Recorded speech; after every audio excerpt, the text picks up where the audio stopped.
What's up, guys? Welcome back. It's your boy LG Shirley. I got a new banger from NBC News. Let's get into it.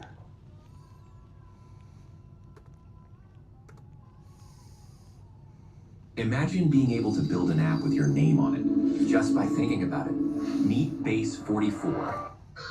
It's not often you meet a 21-year-old with his own autonomous drone weapons manufacturing facility, but this is Ethan Thornton, and right now he is rethinking the future of warfare with China top of mind. It's not hard to look at China's dominance and realize that we need to be working very, very hard as a country if we want to maintain relevance. While China has been putting on quite the show of military might, You know, from what I know, China's been doing energy weapons and doing all kinds of technology that we don't have any idea about.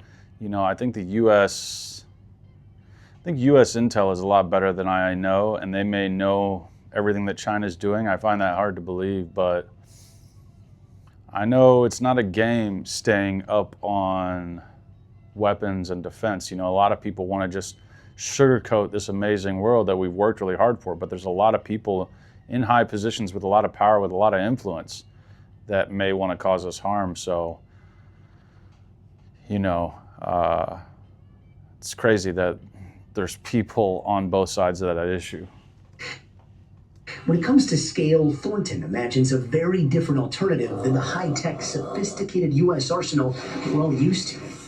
One of your missions seems to be trying to imagine what warfare is going to look like, not in 10 years, but in 20 years. You're 21, so that's literally a lifetime for you, and yet not too far down the road.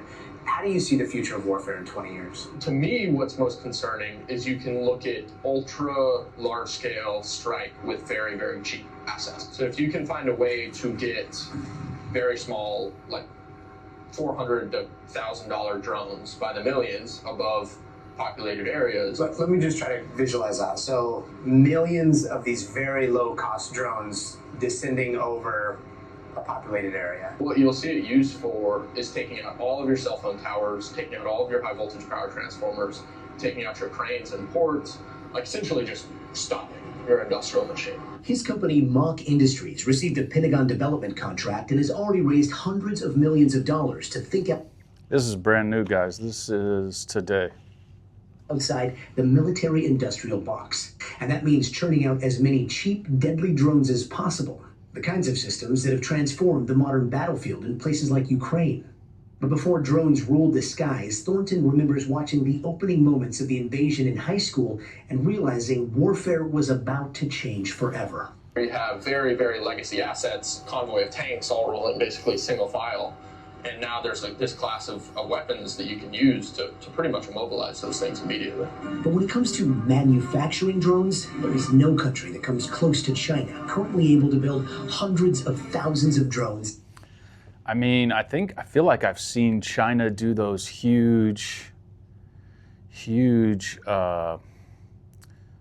like almost like firework displays, but they're not fireworks. They're just lots and lots of drones, and they can get them to do any 3D object like with detail. That's how many drones they have. They just fill the night sky, thousands and thousands. I mean, dare I say like tens, hundreds of thousands of drones. Who knows? They might just, you know, they're able to mass produce things so well, they could just mass produce all these things that can just function like a grid.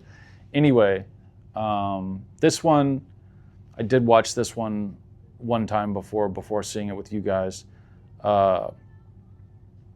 But I've got one coming up I haven't seen. But let's finish the rest of this one out. Every month. If we're making a quadcopter and China's making the same quadcopter, we'll lose that fight 10 times out of 10. For him, if Chinese manufacturing is their greatest advantage, it should be the biggest target. And his focus has been finding ways to try and quickly flood adversarial skies with cheap autonomous weapons. It's a high altitude dropped long range glide bomb. He calls this project Glide. With one glide, you could take that factory out of operation for 3 to 6 months. So let's say you're taking 3 million quadcopters out of the fight with one glide. And that's really the asymmetric offset you're looking to provide. The specific details of Glide are still secret, but Thornton did show us prototypes of Viper. You and I could go and set up hundreds of these things in a parking lot somewhere. Think portable Hellfire missiles, but with more payload that can both take off and land if needed. It'll come in essentially a plastic case. That case will open up and become the launch stand. And one of the highest flying ideas being workshopped at Mach, Stratus, built around an old and inexpensive kind of tech, balloons. I think in future conflicts, we will see hundreds of thousands, all the way up to like tens of millions. Tens of millions of balloons. Some will be carrying sensors. See, this is the part that scared me. This is literally like straight out of like a Warcraft, StarCraft video game, straight out of Command and Conquer. Just imagine all these balloons that can be cheaply made, so cheaply made. And what he's just saying right here is they can each have different purposes, but you just fill the sky with them because they're so cheap. And then the sky kind of becomes your matrix. You can just detonate or drop with whatever balloon you have in the area. And you got these things up so inexpensively, and they're so lethal per each one, so you can afford just to drop these. And if the enemy doesn't have like the next thing will be anti-balloon targeting. It's literally like they call it in Hearthstone, the card game, they call it the meta. Whatever is in the video game that's not nerfed, that is the way the winners win battles until a new technology is discovered that makes it so the way to win is a different method now. So it'll be interesting to see, because at the moment, let's say, for example, tech keeps improving and the tech becomes so good that they're not even using anti-balloon devices anymore because everyone's moved so far past balloons. Well, then balloons can make a resurgence because nobody's prepared for them. And so that's kind of how that works. It's really interesting. Some will be carrying communications. Some will be carrying like decoys to get you to waste your air defenses. So saying, hey, yeah, come shoot these down. It's going to cost you a pretty penny to get up here. Exactly. Mach Industries is just one of a whole new field of defense startups hoping to transform the defense industry. For over half a century, companies like Boeing, Lockheed Martin, and Raytheon have made up the backbone of next-gen U.S. air defense and missile capability.